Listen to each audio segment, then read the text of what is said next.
I sold some records and I bought some new ones. Hi, welcome to Garage Geek. So I went to my local record store and I sold some albums. So I'm going to show you what I got and I'm going to show you what they wouldn't buy. So I took a stack of about this many. It was like that many albums. And I got $85 in credit and these were returned to me. So they would not buy these. So I'm going to be adding these to the pile of...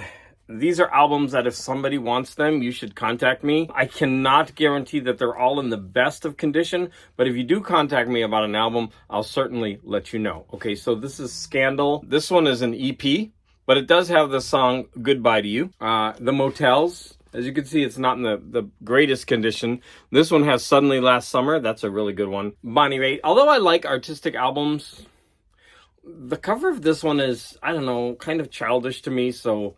I'm just not that into it. There's Al Hurt. Now, I did recently listen to another one of his albums, and it fell definitely into the category of lounge, not jazz. And I don't really like that cover. Grover Washington Jr. This one actually might be an interesting album. It's definitely got a bunch of hits, but I haven't listened to it. Two Everly Brothers. There's Everly Brothers. One of them is the Everly Brothers. I think this one is 84. And this is the Everly Brothers Born Yesterday. Here we have Lena Horne and Michelle Legrand. Jose Feliciano, Fireworks. This one has covers of Beatles and Rolling Stones songs. Firefall, Elan. Let's see. I'm sure this has at least one yacht rock hit on it. Maybe Winds of Change. A later REO Speedwagon album. I don't think this has any hits. Oh no, it has I Can't Fight This Feeling. I can't fight this feeling anymore. That was actually a really big hit for them. Poco. That's actually a kind of neat album cover. I don't know why I threw that in the pile. I might change my mind on this one. What song does this one have? Oh, this Poco has Jim Messina in it. I'm sure they're good songs, but so that's what they wouldn't buy. The reason I'm showing these is just in case you're thinking of selling albums, right? And they won't take all of them, so it's always been hit or miss for me. So I had $85 in credit. Oh, you might see these things on my shoulder. I'm trying to straighten out my back. I bought one of those things. My posture's just been bad for years, even since I was a teenager. And so I bought one of these things to see if I could straighten out. And it does force your posture up like this. But anyways, TMI. So I'm going to show you what I bought. Now, the first one I bought, I paid $7 for it. It's a Slim Whitman 45. It was so dang cute. I could not pass it up. He did have another one, though, and it was $20. And I just couldn't pay $20 for a 45. But I wanted it. This one is so nice. Look at this one. Tommy Dorsey. This one was $3.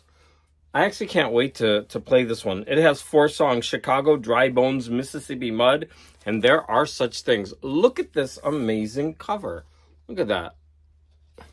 It does have a little bit of modeling on the back. Okay, the next record is with Cosmic Vinyl in mind. So I have 2 Jay Ferguson albums, and I showed one, I listened to one, it was interesting, but ultimately I decided to give it up, and Cosmic Vinyl said, hey, that used to be the lead singer of Spirit, I'd like to have it. And so I definitely have another one, and I'm going to feature that one, and I'm just going to give it to him. Now, I found this one for $2, and I actually like the cover of it. But listen, if Cosmic Vinyl, if you see this and you want this one too, I bought it for you, but I was thinking, wow, I like that cover. If you don't have it, I will definitely throw it in. So we'll see. I'm hoping you have it. Next, we're going from lowest price to highest price. Next, I bought this Sax in Satin.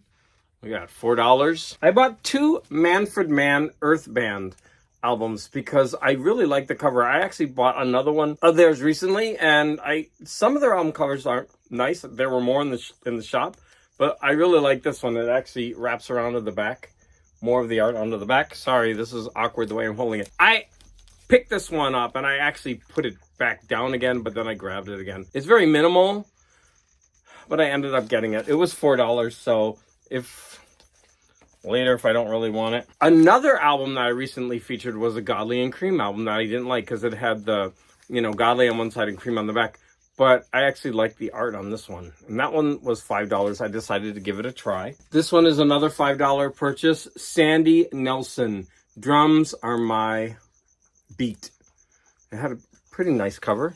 decided to give that one a try. This one was a little bit of expensive. This one was $9, but I was really digging the cover on this one.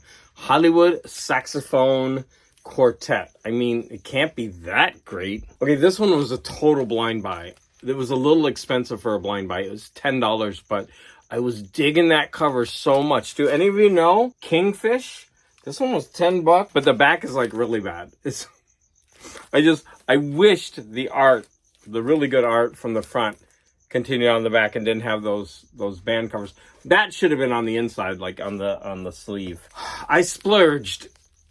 I spent $25 on a new copy of Olé Coltrane. Now I have this on CD and I do enjoy it, so I decided to give this one a try. I'm just so scared because in the shop I was wondering, do I have it? Don't I have it? I know I have the CD. I have a really nice copy of the CD. In fact, where is it? Let me show it to you. I think it's handy. I'm going to show it to you. So I have a small collection of these. They're called Atlantic Jazz Gallery. They're put out by Rhino Records. I do have this one, Olé, and I like it for the packaging because when you open it up, it's perfect. It has a vinyl replica inside of this packaging. So cool. I absolutely love these. And CD looks like that. On the lookout for more of these. Every once in a while when I get into a kick, I go onto eBay and look for some of these. But right now I have 5 of them. 2 are John Coltrane and 3 are Charles Mingus. So that was the Coltrane Olé, and that was quite, a bit to pay, $25. But I had $85 in credit, and so I thought, I'm going to splurge. Now, I made a video this morning about King Crimson, and I was talking about the album art, and I have the first one and how I love it. And I found their second album, and their second album art is not as good as the first. And there are actually 2 copies of this in the store, and they were both $30. But this one, as you can see, the art, it does have a slight little cut there. But otherwise, this cover is in gorgeous condition. Now, the album itself, the other album looked to be in better condition than this one. Yeah, as you can see, like the inner sleeve it wasn't even in the inner sleeve, and the inner sleeve's kind of cut up.